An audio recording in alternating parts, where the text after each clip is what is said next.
presentera årets Nobelpris i kemi. Welcome to the Royal Swedish Academy of Sciences at this press conference. I will present this year's Nobel Prize in Chemistry. We will keep to our tradition and begin the presentation in Swedish and then continue in English. And you're of course welcome to ask questions in other language later on. Jag heter Hans Selgren och är ständig sekreterare här på Kungliga Vetenskapsakademin. Till höger om mig sitter professor Heiner Linke, förhandlare i Nobelkommittén för kemi. Och till vänster om mig sitter professor Johan Åkvist, ledamot av Nobelkommittén för kemi och expert inom ämnet. My name is Hans Selgren. I'm the Secretary General of the Royal Swedish Academy of Sciences. And to my right is Professor Heiner Linke, Chair of the Nobel Committee in Chemistry. And to my left, Professor Johan Åkvist, a member of the Nobel Committee for Chemistry and expert in this field. Årets pris handlar om livets kemiska verktyg, proteinerna. This year's prize is about the chemical tools of life, proteins. Kungliga Vetenskapsakademin har idag beslutat att tilldela 2024 års Nobelpris i kemi med ena halvan till David Baker, University of Washington, Seattle, USA, för datorbaserad proteindesign. Och andra halvan gemensamt till Demis Hassabis och John Jumper, Google DeepMind, Storbritannien, för proteinstrukturprediktion. The Royal Swedish Academy of Sciences has today decided to award the 2024 Nobel Prize in Chemistry with one half to David Baker, University of Washington, USA, for computational protein design, and the other half jointly to Demis Hassabis and John Jumper, Google DeepMind, United Kingdom, for protein structure prediction. Professor Heiner Linke will now give us a short summary in English. Please, Heiner. We have a great prize for you today. Proteins are the molecules that enable life. Proteins are building blocks that form bones, skin, hair, and tissue. Proteins are motors that power our muscles. They are the machines that read, copy, and repair DNA. They are the pumps that keep our neurons in our brain ready to fire. They are antibodies that enable our immune response, sensors that our cells use to communicate, and hormones that regulate all the cells in our body. A protein consists of hundreds of thousands of atoms. The protein's biochemical function is determined by the precise position of each of these atoms in space relative to one another. To understand how life works, we first need to understand the shape of proteins. Therefore, it has long been a dream to learn to predict the three-dimensional structure of proteins from knowing their amino acid sequence, which is encoded in the DNA. For several decades, this was considered impossible. 4 years ago, in 2020, Demis Hassabis and John Jumper managed to crack the code. With skillful use of artificial intelligence, they made it possible to predict the complex structure of essentially any known protein in nature. Another dream of scientists has been to build new proteins to learn how to use nature's multi-tool for our own purposes. This is the problem that David Baker solved. He developed computational tools that now enable scientists to design spectacular new proteins with entirely novel shapes and functions, opening endless possibilities for the greatest benefit to humankind.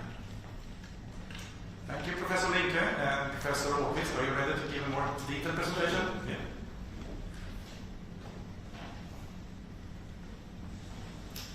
So proteins, they are strings of amino acid molecules. And these strings, what they do is that they fold themselves up into complicated patterns in three-dimensional space. So here we see the structure of a small protein with all its atoms depicted. But this is difficult to understand, so we use these simplified representations with ribbons and arrows to show how this chain is folded in space.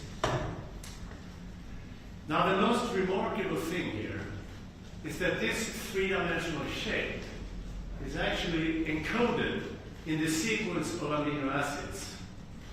So this was the subject of the 1972 Nobel Prize in Chemistry to Christian Hansen, who made this discovery. So if the three-dimensional structure is encoded in the sequence of amino acid, it means that we should be able to predict this three-dimensional structure just from the sequence of amino acids. And this is what protein structure prediction is all about. To use the sequence to predict the three-dimensional structure. Now we can also turn the problem around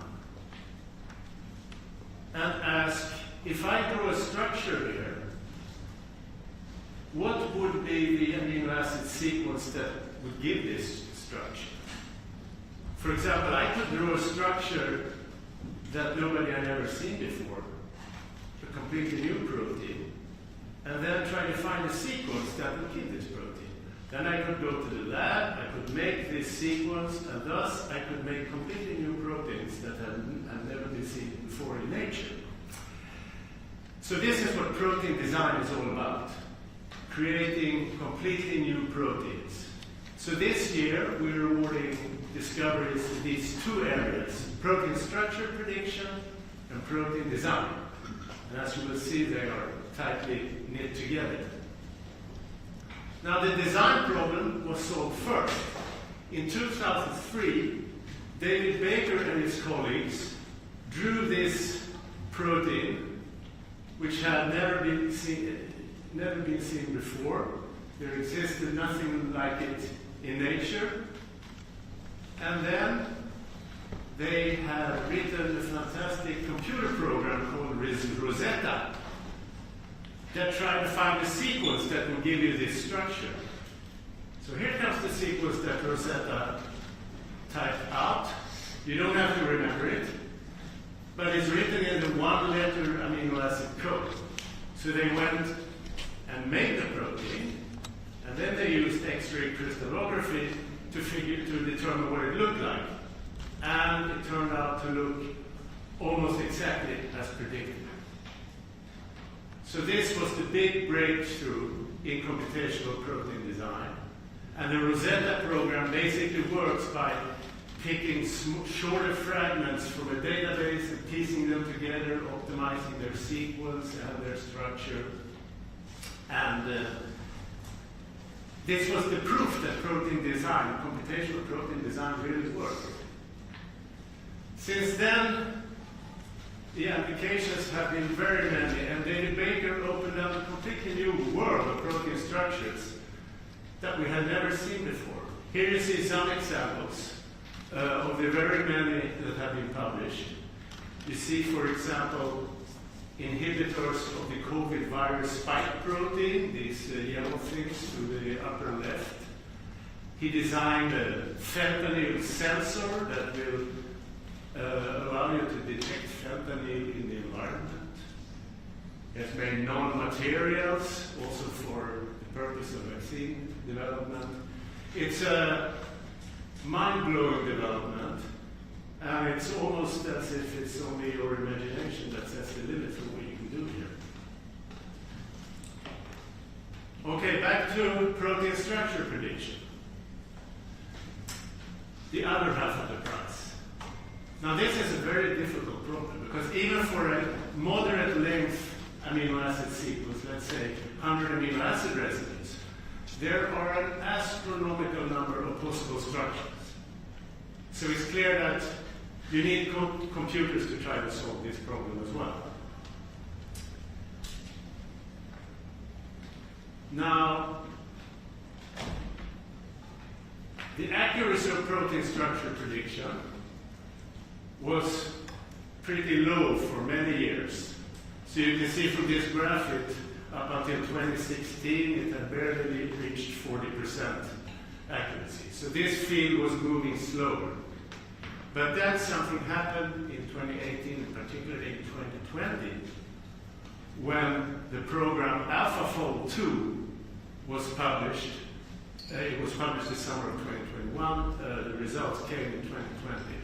So this work was led by Demis Hassabis and John Jumper at the DeepMind company, and AlphaFold 2, which had a predecessor called AlphaFold 1, that already was a step forward. But AlphaFold 2 reached now almost 90% accuracy. So this started to be compatible with experimental errors in structure determination. So it was an enormous breakthrough. How did they do it? Well, they used neural networks and deep learning. So for those of you who were here yesterday, you know all about this. And AlphaFold 2 is an ingenious piece of neural network design. I will briefly try to tell you a little bit about how it works. So it makes use of sequence databases. There is a database of all known protein sequences, about 200 million sequences. There is a database of protein structures. Those are only about 200,000 today. But the program is trained on these databases, and you give it an input sequence, and then that program does, or the network does two things. It creates an alignment of similar sequences from different species, for example. These could be thousands of similar sequences that it finds in the database. Now, what it does, it looks for correlations in these sequences. So if you have a mutation in one position, maybe it's correlated with a mutation in another position. And from this information, it can make a distance map, as we see in the lower picture here, which basically tells you how close are two amino acids to each other in space. So the sequence alignment contains information about such distances. And then these two objects, they update each other continuously as the network does its job until it comes up with a final distance map. And then the program uses an ingenious method to convert this distance map to a three-dimensional structure with 90% accuracy. So protein structure prediction with AlphaFold 2 caused a complete revolution in structural biochemistry. It has over 2 million users at present. And the AlphaFold team immediately made a database with predicted structures for all the 200 million sequences that we know today. So this is a fantastic resource for biochemical and biological research. So there have been numerous applications of AlphaFold. You could, for example, mine this database for new enzymes that, for example, degrade plastics. You can also use AlphaFold for solving huge structures. So the one you see on the right here is one of the largest molecular structures known in biology. It contains over 1,000 proteins. So they could solve this structure by combining AlphaFold with electron microscopy data.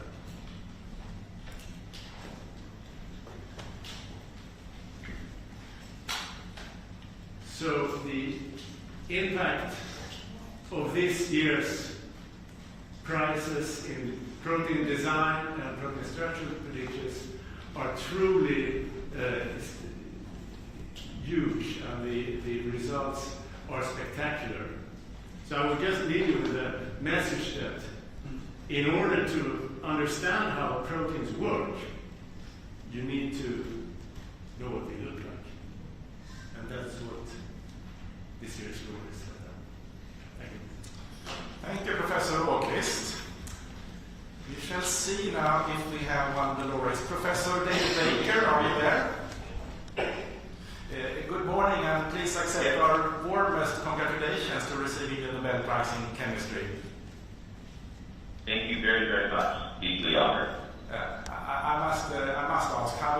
right now? Very excited and very honored. Yeah, I think that's very well deserved, actually. I'm sitting here in this beautiful session hall of the Royal Swedish Academy of Sciences, and here at this press conference there are many interested journalists, both from the Swedish and the international press. Would you be ready to take some questions from them? Yes, I'd be happy to. Sveriges Television. Thank you. My warmest congratulations to your achievements and to this year's Nobel Prize.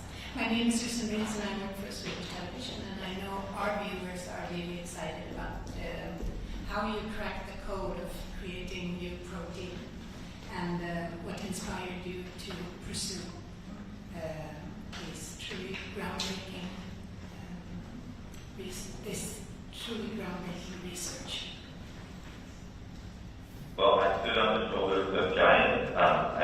My colleagues Steve Mayo and Bill DeGrotto had always shown signs that protein design was possible, and I also have had throughout my career absolutely wonderful colleagues to work with. Brian Pullman came to my group and started working on protein design. Now that's top 7, so I would say I've been really deeply inspired by the others in the field and by the people I've worked with. Thank you. More questions from the audience here? Yes, please. Bob Murevsky from the Polish television. Congratulations, Professor. The thing that we're all very excited here, obviously, is the connection to yesterday's prize in physics. And that connection are neural networks, deep learning, and well, basically artificial intelligence and its role in modern science. How would you describe your opinion about the importance of the development of AI for the future of sciences, given the growth of perspective? Yes, I think it's tremendous. I and my colleagues have been working on protein design for a number of years, and really with the breakthroughs made by Demis and John on protein structure prediction, really highlighted to us the power that AI could have, and that led us to apply these AI methods to protein design, and that has greatly increased the power and accuracy. So our new AI methods are much more powerful or previous traditional scientific model methods. So I think I'm really excited about all the ways in which protein design can now make the world a better place in health, medicine, and really outside of technology data. Yes, please. Hi, I'm Arnab on Swedish TV4. Congratulations. I would like to know which one is your favorite protein and also what it does in the body and why it's your favorite protein. Oh, that's a good question.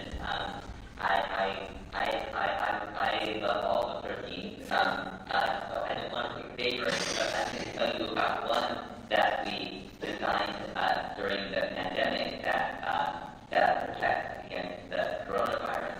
And I've been very excited about the idea of a nasal spray of little design proteins that would protect against all possible pandemic viruses. So you mean the fungus-like protein on the coronavirus? That is the protein you're talking about? Well, it's a completely designed protein, completely new protein that blocks the coronavirus. Okay. More questions? Yes, this over there, in back.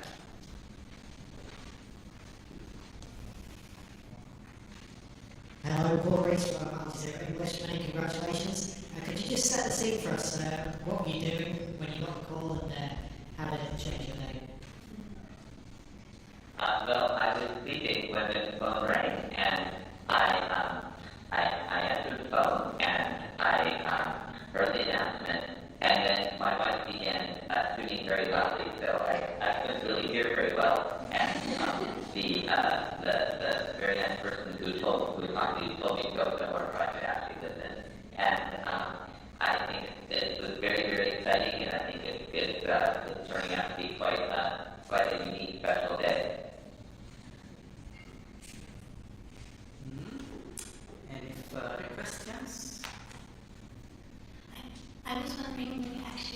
wrote the code, what was your feeling at that time?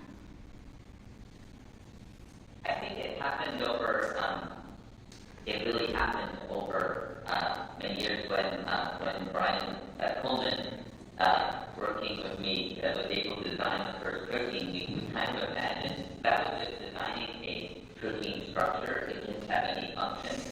And we sort of imagined what could be possible. And then really over the last 20 years, we've been able to design proteins with more and more complex and powerful functions that can do so many different things. And as we got better and better at that, then the scope of applications became more and more exciting. So it's been sort of this huge opening up of possibilities. Because the proteins in nature do so many different things. They mediate all the processes in our bodies and in all living things. And we sort of glimpsed at the beginning that it might be possible to create a whole new world of proteins that could address a lot of the problems faced by humans in the 21st century.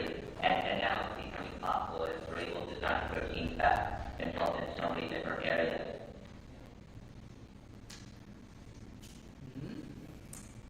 Final question here.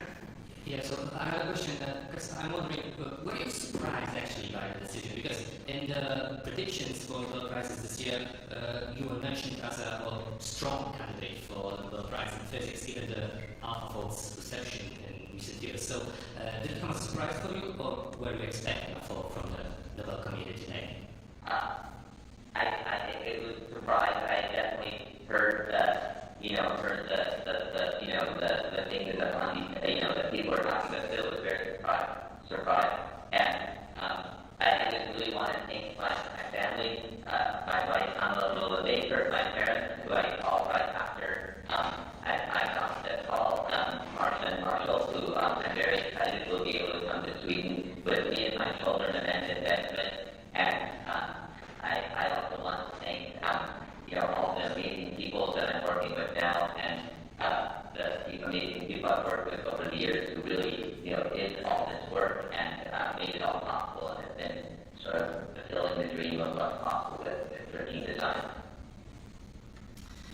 Okay, this seems to be the last question from the press for you, Professor Baker. Thank you. And once again, our warmest congratulations to you, and we look forward to meet you here in Stockholm in December for the prize ceremony. Thank you very, very much. I'm deeply honored. So let's move on to more questions about the chemistry prize, or the research involved, or if you want to ask questions to the committee about their work. And again, you can ask questions in either English or Swedish.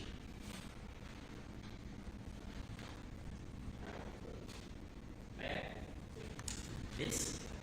Yes, again, sorry. But I'm actually wondering, given that yesterday's announcement in physics and the decision to award that prize to research that's connected to neural networks and machine learning, did you take that into consideration today morning when making the final decision about the Nobel Prize in chemistry in any way? Professor Milke? So thanks for that question. Each Nobel Prize needs to stand completely on its own feet, both today and perhaps in particular in the eyes of history looking back. So that is the main consideration. And today's prize is really about a breakthrough in biochemistry. It's the making the connection in both ways between amino acid sequence and protein structure, which then is related to protein function, has been defined. That was actually called a grand challenge in chemistry, and in particular in biochemistry, for decades. So it's that breakthrough that gets awarded today.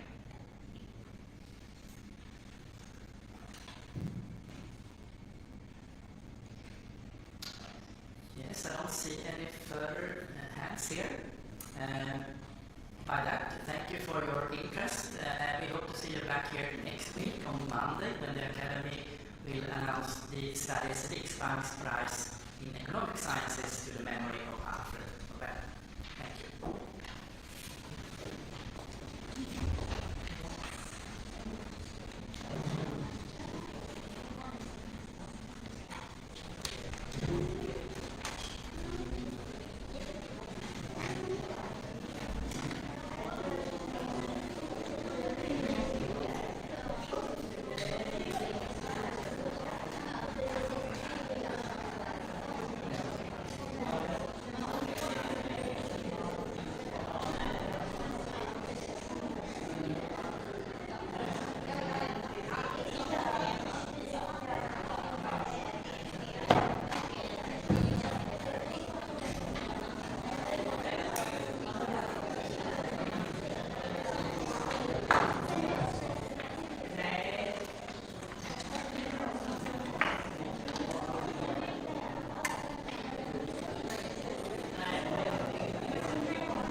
har ingen aning, men intervju där ute nu med